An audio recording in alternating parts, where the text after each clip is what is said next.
Halo semuanya, selamat wayah kieu ya dimanapun kalian berada. Kembali lagi bersama Mamang, dan di video kali ini kita bakal lanjutin manhwa Hukum Pedang Surgawi. Kita masuk di part 85. Di awal video ini, tentu saja manifestasi pedang yang muncul di sana sontak mengejutkan Nona Yeon. Terlebih, Wang Jaegwi saja yang awalnya terlihat begitu perkasa sampai kesulitan untuk bisa menahan manifestasi pedang tersebut. Kau pikir transenden seperti diriku bisa dimati dari seorangan seperti ini? Jokha yang terus menekannya pun berkata, "Aku tidak tahu. Memangnya kau tahu ya? Sia-sia saja. Cepatlah pergi dari dunia ini." Tepat setelah Jokha mengatakan itu, Wang Jaegwi pun semakin tak kuasa menahan tekanan dari manifestasi pedangnya, di mana tubuhnya semakin terdorong ke bawah, lalu musnah seketika bersamaan dengan sebuah ledakan besar ketika manifestasi pedangnya mencapai tanah.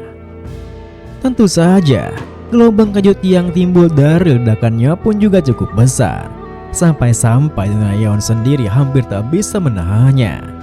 Untungnya, Jokha segera menyadari hal itu, di mana ia langsung menahan tubuhnya dengan merangkulnya sembari menuturkan, "Nunim, apa kamu baik-baik saja?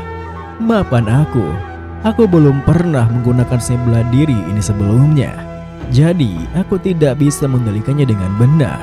Apa kamu terluka?" Bersamaan dengan gelombang kejutnya yang telah mereda, Nona Yeon yang tersipu malu pun tersenyum berkata, "Aku baik-baik saja kok. Kamu telah melindungiku, Jokha. Tapi itu, apa itu?" Melihatnya yang kebingungan sekaligus penasaran dengan bola-bola bercahaya di sana, Jokha yang pernah melihatnya pun menjelaskan, Itu mungkin jiwa si Hundred Head Demonic King tadi. Dulu saat aku menangkap Ten Head Demonic Shoulder, ada bola-bola seperti ini yang juga menjulang ke angkasa."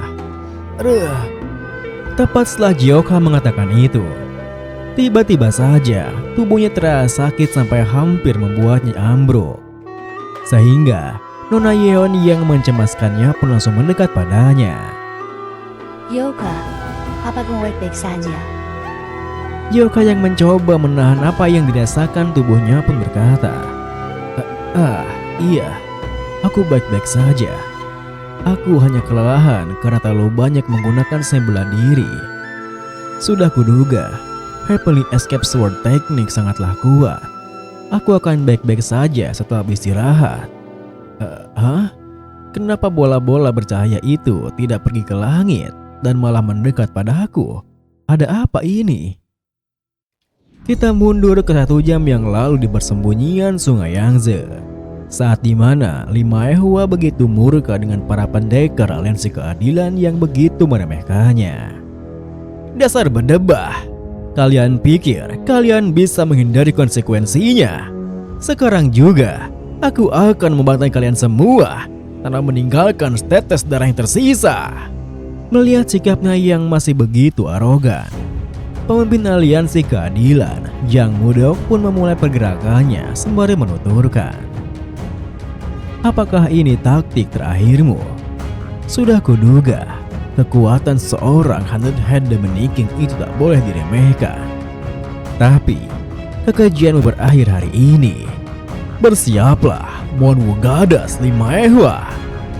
Lima Ehwa yang semakin kehilangan ketenangannya berteriak, "Oke, majulah sini. Aku akan melawan kalian semua. Meski kalian mendatangkan 1000 pendekar sekalipun, kalian tak akan bisa melukai." Namun, belum sempat Lima Ehwa bisa menyelesaikan kalimatnya, pedang-pedang para pendekar aliansi keadilan di sana telah lebih dulu melukai tubuhnya. Terlebih, Namgung Byok mampu memenggalnya dalam sekali gerakan sembari menegaskan, "Lima Ehwa, hubungan terkutuk kita berakhir di sini. Sekarang, pergilah ke neraka dan tebus dosamu di sana." Dengan begitu, meski Lima Ehwa masih sempat mengumpat dalam hatinya, Wujudnya pun musnah dengan sebuah ledakan kecil yang melepaskan bola-bola bercahaya, yang tentu saja menarik perhatian Nam Bung Biok sampai berpikir, apa itu jiwa Hand Meneking? Ataukah itu jiwa-jiwa para biksu yang dikorbankan oleh 5 ewa? Siapapun identitas kalian, kuharap kalian bisa menemukan kedamaian di alam baka nanti. Di saat Nam Bung Biok berpikir seperti itu, mereka semua dikejutkan oleh sebuah cahaya yang bersinar begitu terang di langit malam yang harusnya gelap gulita. Itu apaan tuh? Kenapa langitnya tiba-tiba berubah warna? Bukannya sekarang masih malam?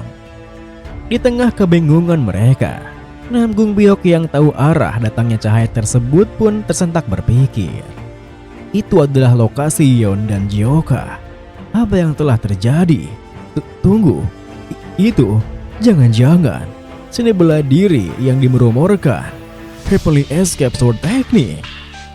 Di saat Nam Bung Biok berpikir seperti itu, manifestasi pedang dari teknik Heavenly Escape Sword Technique pun muncul di langit, mengeluarkan energi yang begitu besar yang juga disertai sebuah angin kencang. Tentu saja, kemunculan manifestasi pedang tersebut sontak mengejutkan para pendekar aliansi keadilan di sana.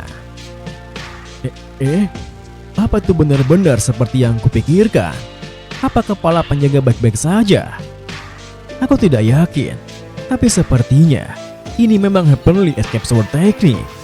Aku tidak tahu situasinya. Jadi, ayo pergi bersama-sama. Baik, ayo pergi sekarang juga.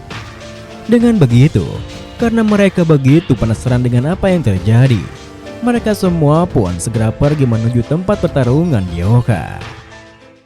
Kita kembali ke masa sekarang, di mana di saat Jioka kebingungan dengan bola-bola bercahayanya yang tak kunjung menghilang ke langit. Bola-bola bercahaya tersebut yang katanya merupakan jiwa malah masuk ke dalam artefak Egg Bad Bell. Sehingga Nona Yon yang sungguh tak mengerti pun menuturkan, Ini, aku belum pernah melihat hasil seperti ini sebelumnya. Dan aku juga tidak tahu Egg Bad Bell bisa mengumpulkan jiwa seperti ini.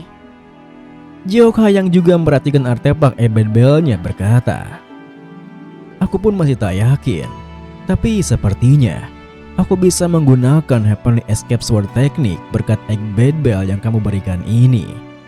Nunim, terlebih berhasil kabur dari teknik itu, serta berhasil menang melawan seorang Hand Meneking. Semua itu berhasil kucapai berkatmu, Nunim. Terima kasih, Nunim selalu melindungiku tanpa gagal. Mendengar perkataannya, Nona Yon yang merasa terharu pun langsung saja memeluknya sembari membalas, Aku berjanji, di masa lalu, saat ini, dan sampai hari rayaku, aku akan terus melindungimu, Jioka. Seketika itu juga, Jioka yang tersipu malu pun membalas pelukannya sembari menimpali, aku juga akan berjanji, sampai akhir hayatku nanti, aku akan terus bersamamu, Nunim.